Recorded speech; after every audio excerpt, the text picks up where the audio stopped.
जय श्री कृष्णा। आपका दीक्षिखा के चैनल में स्वागत है। श्रीमद् भगवत गीता अध्याय 11 भाग 6। यथा नदीना बहवोम्बुवेगाः समुद्रमेवाभिमुखा द्रवन्ति तथा तवामी नरलोकवीरा विशन्ति वक्त्राण्यभिविज्वलन्ति। इसका भावार्थ है, जिस प्रकार नदियों की अनेक तरंगे समुद्र में प्रवेश करती हैं, उसी प्रकार ये समस्त महान योद्धा भी आपके प्रज्वलित मुखों में प्रवेश कर रहे हैं। यथा प्रदीप्तं ज्वलनं पतंगा विशन्ति नाशाय समृद्धवेगाः तथैव नाशाय विशन्ति लोका स्तवापि वक्त्राणि समृद्धवेगाः।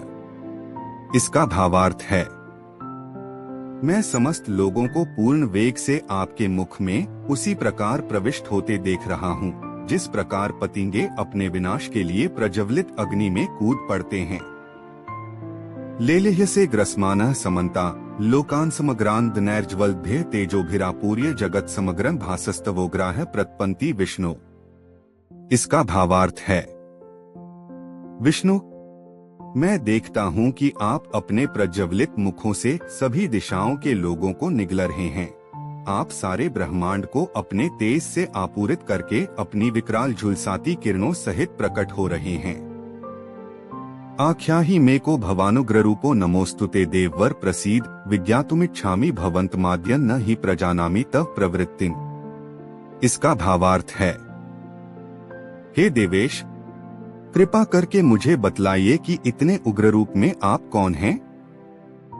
मैं आपको नमस्कार करता हूँ, कृपा करके मुझ पर प्रसन्न हो। आप आदि भगवान हैं।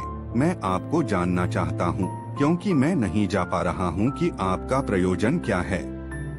श्री भगवानुवाच कालोस्मि लोकक्षयकृत प्रवृद्धो लोकान् स्माहर्तुमे प्रवृत्तः ऋतेऽपि त्वा न भविष्यन्ति सर्वे व्यवस्थिताः प्रत्यनीकेषु योधाः। इसका भावार्थ है, भगवान ने कहा, समस्त जगतों को विनष्ट करने वाला काल मैं हूँ और मैं यहाँ समस्त लोगों का विनाश करने के लिए आया हूँ। तुम्हारे पांडवों के सिवा दोनों पक्षों के सारे योद्धा मारे जाएंगे। इसका तात्पर्य है, यद्यपि अर्जुन जानता था कि कृष्ण उसके मित्र तथा भगवान हैं, तो भी वह कृष्ण के विविध रूपों को देखकर चकित था। इसलिए उसने इस विनाशकारी शक्ति के उद्देश्य के बारे में पूछताछ की। वेदों में लिखा है कि परम सत्य हर वस्तु को, यहाँ तक कि ब्राह्मणों को भी नष्ट कर देते हैं। कठोपनिषद का 1 फरवरी 1925 वचन है, यस्य ब्रह्मा च क्षत्रं च उभे भवत ओदनः मृत्युर्यस्योपसेचन क इत्था वेद यत्र सः। अंततः सारे ब्राह्मण, क्षत्रिय तथा अन्य सभी परमेश्वर द्वारा कालकवलित होते हैं। परमेश्वर का यह रूप सबका भक्षण करने वाला है और यहाँ पर कृष्ण अपने को सर्वभक्षी काल के रूप में प्रस्तुत करते हैं। केवल कुछ पांडवों के अतिरिक्त युद्ध भूमि में आए सभी लोग उनके द्वारा भक्षित होंगे। अर्जुन लड़ने के पक्ष में न था, वह युद्ध न करना श्रेयस्कर समझता था, क्योंकि तब किसी प्रकार की निराशा न होती। किंतु भगवान का उत्तर है कि यदि वह नहीं लड़ता तो भी सारे लोग उनके ग्रास बनते, क्योंकि यही उनकी इच्छा है। यदि अर्जुन नहीं लड़ता तो वे सब अन्य विधि से मरते। मृत्यु रोकी नहीं जा सकती, चाहे वह लड़े या नहीं।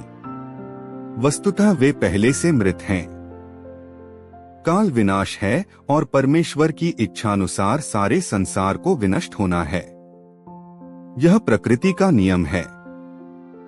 तस्मात् त्वमुत्तिष्ठ यशो लभस्व जित्वा शत्रून् भुङ्क्षव राज्यं समृद्धं मयवैते निहताः पूर्वमेव निमित्त मात्रण भाव सव्यसाचिन्।